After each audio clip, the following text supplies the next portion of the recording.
আমার নিজ রুমে আমার আপন বড় বোন আর আমার চাচাতো দুই ভাই তাদের একসাথে অন্তরঙ্গ অবস্থায় দেখে আমি বোকা হয়ে গেলাম। তাদের এমন অবস্থায় দেখে আমার মুখ দিয়ে কোনো কথা বের হচ্ছে না। হঠাৎ করে ওরা আমাকে দেখে তিনজন তিন দিকে ছিটকে চলে গেল, আর আমার ছোট চাচাতো ভাই আমাকে ভেতরে আটকে দরজা বন্ধ করে দিল। শুধু মুচকি হাসি দিয়ে আমার বড় বোনকে বলল, রূপা আমি বাহিরে গেলাম, তোরা সবকিছু সামলে নিস। এই কথা বলে আমার চাচাতো ভাই জানালা দিয়ে লাফ দিয়ে বের হয়ে গেল। আমি বোকার মতো এক কোনায় গিয়ে দাঁড়িয়ে আছি। আমার বড় বোন কাপড় পরতে পরতে আমার চাচাতো ভাইকে বলল, তোমার ভাই তো চলে গেছে, এখন একে কি করব? আমার চাচাতো ভাই পাভেল রূপার কথা শুনে রেগে বলল, শালা সবকিছু নষ্ট করে দিল, এখন তুই বোঝ কি করবি। আমি রেগে রূপার সামনে গিয়ে জোরে একটা লাথি দিয়ে বললাম, ছি রূপা, তোর লজ্জা করে না নিজের আপন দুই চাচাতো ভাইয়ের সাথে এসব করতে? আর পাভেল, তোকে আমি ভালো ভাবতাম, আর তুই কুত্তার বাচ্চা তোর ভাইকে নিয়ে আমার বোনের সাথে নষ্টামি করিস, তোকে তো আমি ছাড়বো না। আমার রাগ দেখে রূপা আমার সামনে দাঁড়িয়ে বলল, দেখো রনি, আজকাল এসব ভাই বোনের মাঝে হলে কিছু হয় না, আর ও তো আমার আপন ভাই না। দেখ, তুই এসব কাউকে বলিস না, বিনিময়ে চাইলে তুইও আমার সাথে। রূপার কথা শুনে রাগে প্যান্ট থেকে বেল্ট খুলে রূপাকে ইচ্ছে মতো মারতে লাগলাম। পাভেল তাড়াতাড়ি আমার কাছে এসে আমাকে লাথি মেরে নিচে ফেলে দিল, আর পাভেল রূপাকে বলল, যদি বাঁচতে চাস তাহলে আমাকে হেল্প কর।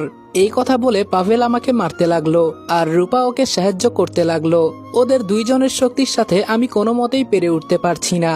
শেষে আমার হাত পা বেঁধে আমাকে এক কোনায় ফেলে রাখলো। আমি শুধু কান্না ভেজা কণ্ঠে রূপার দিকে তাকিয়ে বললাম, ওরা তোর জীবনটাকে নষ্ট করে দিচ্ছে, অথচ তুই বুঝতে পারছিস না।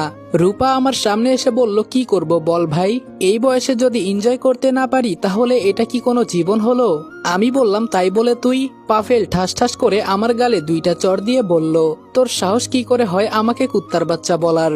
আমি বললাম, তোকে তো আমি। পাভেল আমাকে নিচে ফেলে আমার মুখের উপর জোরে লাথি মারলো। আমি শুধু বোকার মতো রূপার দিকে তাকিয়ে আছি। ও আমার বড় বোন হয়ে, ছি।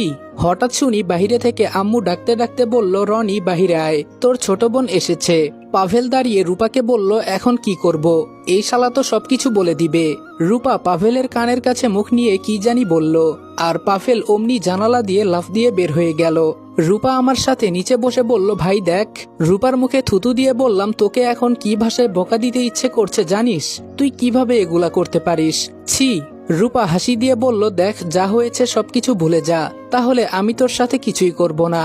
আমি বললাম, ছোট ভাই হয়ে তোকে শিক্ষা দিতে পারলাম না, আজকে তুই তোর জীবনটাকে নষ্ট করে দিলি, একদিন ঠিকই বুঝবি। তবে আমি এখান থেকে যেতে পারলে আমি সবাইকে সবকিছু বলে দিব। রূপা দাঁড়িয়ে বলল, আমার জীবন শেষ হয় নাই, বরং আজকে থেকে তোর জীবন নষ্ট হয়ে যাবে। আমার কথা তো শুনলি না। রূপা আমার হাত পায়ের বাঁধন খুলে বিছানায়